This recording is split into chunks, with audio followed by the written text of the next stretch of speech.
Pagkatapos, tinuligsa ni Jesus ang mga bayang nakasaksi ng maraming himala na kanyang ginawa dahil hindi sila nagsisi sa kanilang mga kasalanan.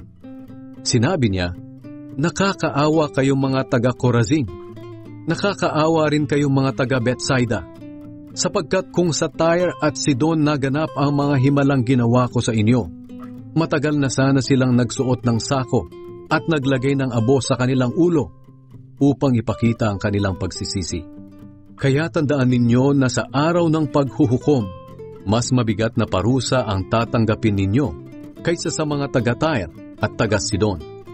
At kayo namang mga taga-Capernaum, baka akala ninyo'y papupurihan kayo kahit doon sa langit.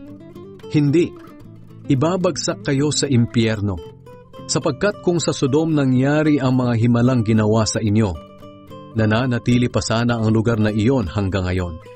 Kaya tandaan ninyo na sa araw ng paghuhukom, mas mabigat na parusa ang tatanggapin ninyo kaysa sa mga taga-Sodom.